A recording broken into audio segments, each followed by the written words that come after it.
the corrections or changes of the county code. Supervisor Delbert.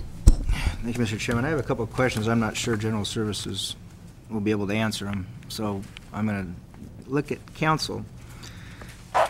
This was last changed in 2000, and I'm not sure what changes were made at that point, but the $50,000 public liability policy, that amount, is that, in your opinion, still a valid amount, or should that be higher in regard to vicious dogs?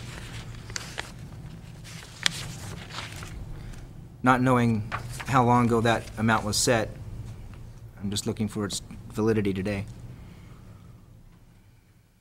I think it's still probably appropriate. It hasn't been raised as an issue for us to really evaluate, or risk management to evaluate.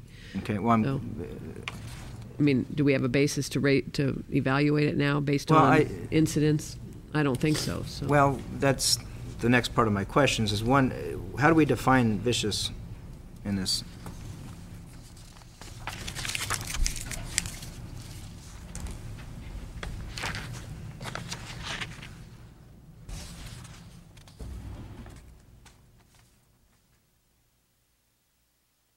Well, I don't have it in front of me, but the vicious dogs are defined by state statute as well. Okay. So there is a definition in the state statute, and it's based on numbers of attacks and that sort of thing.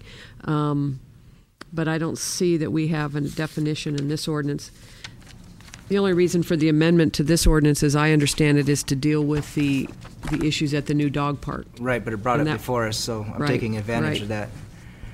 The reason for my questions is I have had a number of instances where growers of marijuana have their vicious pit bull or pit bullish type dogs that are trained, literally trained to attack people, that are fenced, sometimes well, sometimes not well, but not restrained other than a fence. And these dogs have broken free. These dogs have followed and harassed people walking on the public roads, usually with their own dogs. And animal control has refused to do anything unless the person is bit, which I have a real problem with, because it's okay for the dog to come out and attack or go after the animal that's with the walker, but until the person himself or herself is bit, there's nothing we can do. We're really opening ourselves up to a big problem. These dogs are trained to attack, and they're not being well restrained. And I've had many, many people talk to me, some in tears, about their fear of walking past these homes because these dogs are there and could easily get out and have gotten out. And I'm not getting what I think it should be the proper restraints or the proper governance of these animals. And we are really opening ourselves up to problems here. And that's why when this is before us now, I'm going to take advantage of what we can do on the vicious dog side, because it is becoming more and more of a problem. Well, again, there in the second provision, C1, 2, and 3 addresses the vicious dog issue. And again, it boils down to enforcement. It does. Who's going to enforce, and how does that get enforced? But why are we waiting? I know this isn't a question for you, but right.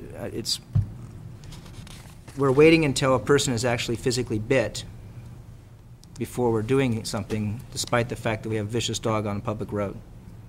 And that's a problem I have. Well, this ordinance doesn't require the individual to be bitten to be in violation of the ordinance. Because this is pretty specific under Section C, is that an individual is not permitted to allow the dog to remain unmuzzled or unconfined, or whether indoors or outdoors, in a manner that would allow the dog to exit. So, again, we go back to enforcement of this ordinance more than anything else. And I don't think it's being enforced, which is the other reason for bringing this to the attention.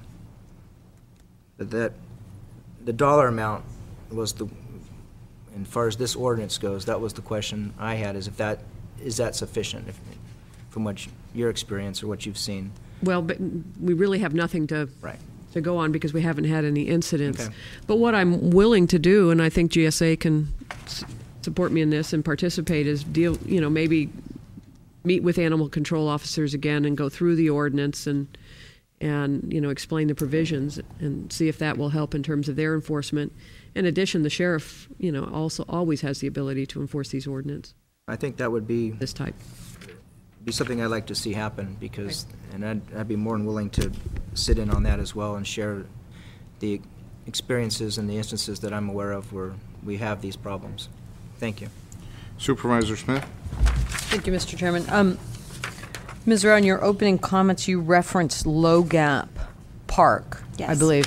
And the ordinance doesn't specifically, at least in my review of it, I don't see any specific mention of a park, although it does say dogs may be permitted to run without a leash in designated areas which from time to time may be set aside by the county for the specific purpose of exercising a dog and so forth. Is Low Gap Park the only one at this point in the county's jurisdiction that such a set-aside exists? I'll defer to Tim Garrison on that one. Supervisor, as you may know, we are working with the city of Ukiah to designate Low Gap Park as a dog park. We're going through the process right now. This is part of that process, is changing the ordinance to allow it. The second part of that, as I